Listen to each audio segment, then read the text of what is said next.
Imagine free coffee that tracks every street you walk, every message you send, and every thought you search. Would you take it? Think of online services like a friendly cafe. They offer a warm seat and a free cup. In exchange, they quietly note every step you take, who you talk to, and what you stare at. Those tiny notes add up into a map of your life.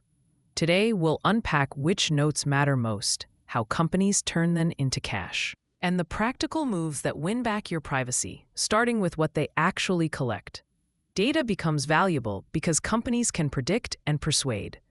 Predicting means guessing your next click. Persuading means nudging you to act. Advertisers will pay to hit that sweet spot. Every search, scroll, and purchase becomes a signal. Even small signals chain into behavior patterns. Platforms convert patterns into audience segments, then sell those segments to bidders.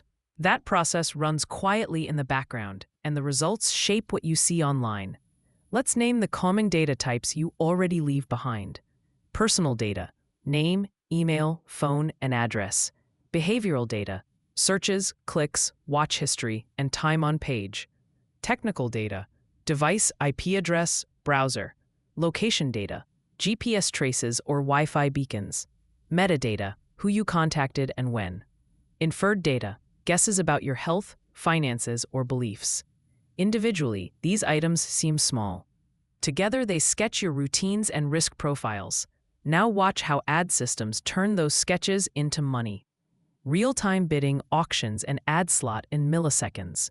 When a page loads, advertisers bid based on signals like location or past purchases.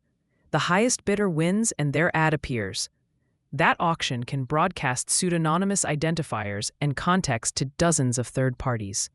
Regulators worry this spreads too much personal detail too fast. But from a platform's view, it's a highly efficient revenue engine. Platforms also glue attention to revenue through conversion tracking. Pixels, SDKs, and server calls report when an ad leads to a sale. That proof pushes advertisers to spend more. Cross-device signals connect your phone action to your laptop purchase. Machine learning then finds other users who look similar. The result: persistent profiles and higher ad budgets. Next, we'll explore the shadowy middlemen who amplify this system.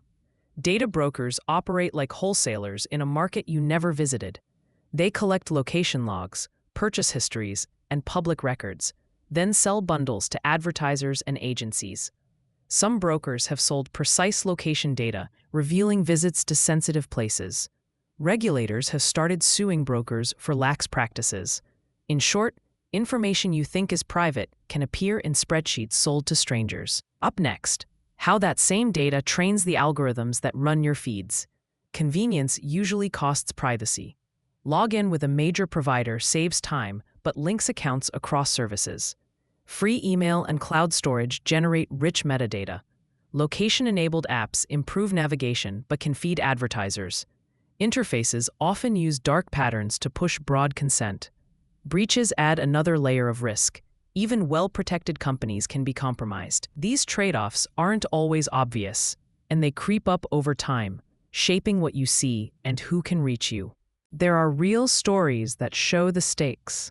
Cambridge Analytica used a quiz app to harvest millions of profiles for political targeting, triggering fines and reforms. The FTC accused a location firm of selling data that revealed visits to clinics and shelters. Researchers using tracker scanners routinely find dozens of third-party trackers on popular sites. These are not horror stories alone. They reveal structural incentives that favor collection over restraint, and that matters for your next choices. Good news, you can cut a lot of data exposure with practical moves. Start with the highest impact wins. Lock accounts, adjust ad settings, use privacy-respecting browsers, and audit app permissions. You don't need to live off-grid. Small habits stack quickly. Over the next scenes, I'll walk through each category step by step with concrete actions you can take in under 30 minutes. First, let's lock down devices and accounts. Two-factor authentication stops most account takeovers. Add a second factor for email, banking, and primary social accounts. Use a password manager to create long, unique passwords and store them securely. Keep devices updated. Patches fix vulnerabilities attackers exploit. Passkeys provide modern phishing resistance. These steps take minutes but cut risk dramatically. Once accounts are secure, the next big area is the ad and tracking settings most people never touch. Fixing ad and tracking settings is surprisingly effective. On Google, review ad settings and activity controls to limit profiling. On iOS, use app tracking transparency to ask apps not to track. On Android, reset your advertising ID and limit personalization. These toggles reduce targeting and cut the value of your profile. They won't stop all tracking, but they lower your visibility in ad auctions. Next, we'll pause and recap what we've covered so far. Quick recap: data types, ad auctions, brokers, and 3 fast wins so far: 2FA, password managers, and ad settings. Those moves already reduce exposure significantly. But we're only halfway. In the second half, I'll show browser choices, permission audits, data minimizing sign-up methods, and legal options. Each tip comes with a one-step action you can do this week. Ready? Let's move into browsers and extensions that actually block trackers. Choose a browser with privacy-first defaults. Firefox and Brave block many trackers out of the box. If you stick with Chrome or Edge, add extensions like uBlock Origin and Privacy Badger. Block third-party cookies and use a private search engine for casual queries. Remember, private or incognito mode clears your local history but does not hide activity from your provider or websites. Browser choice and extensions dramatically reduce invisible trackers. App permissions are another large leak.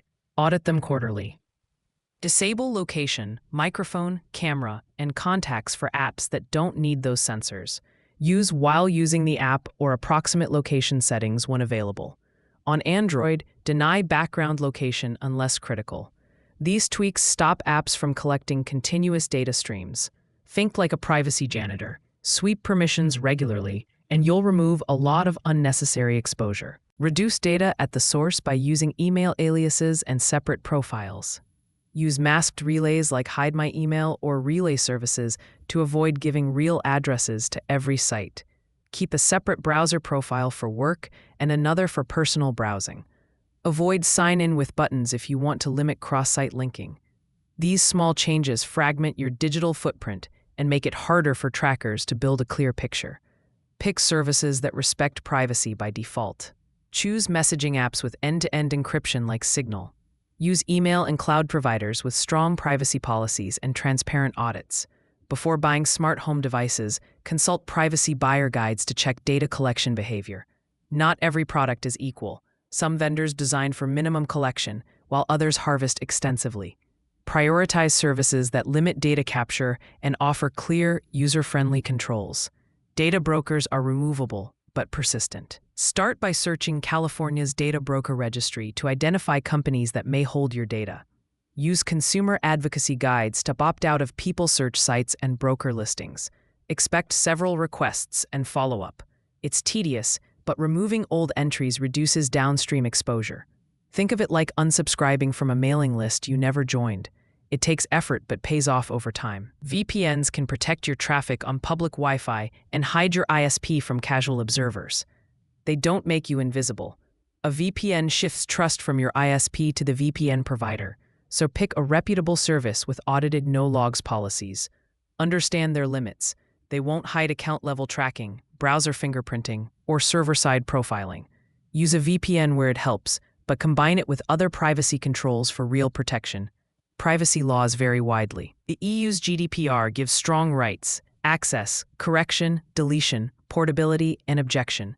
In the US, federal rules are patchy, but states like California offer CCPA/CPRA rights to opt out of sales and request deletion. Global privacy control signals can express a do-not-sell preference to compliant companies. Laws help, but they don't replace practical controls. Understanding your rights creates leverage when companies resist. Let's bust common privacy myths. I have nothing to hide misses the point. Insurers, employers, and criminals care about exposed details. Incognito keeps me anonymous, mainly erases local traces, and does not hide you from networks. Paying removes tracking sometimes helps, but paid services can still collect and profile. Deleting cookies solves everything. ignores server-side tracking and fingerprinting. Knowing these realities helps you pick effective defenses. What's next for ads and privacy? The industry is testing privacy-preserving ideas like on-device cohorts and aggregated reporting. Some proposals centralize power despite privacy claims. Contextual ads, which match ads to page content instead of people, are gaining momentum. Expect more regulation, audits, and fines. The future will likely blend technical safeguards with stronger defaults, but user pressure will matter. How you act today shapes what protections we get tomorrow. Here's a 5-step plan you can do this week. 1. Enable 2FA on your primary accounts. 2. Install uBlock Origin and Privacy Badger. 3. Review Google Ads settings and limit activity tracking. 4. Audit app permissions and turn off precise location. 5. Check Have I Been Pwned and change reused passwords. Do these 5 things and you'll cut a large chunk of your exposure.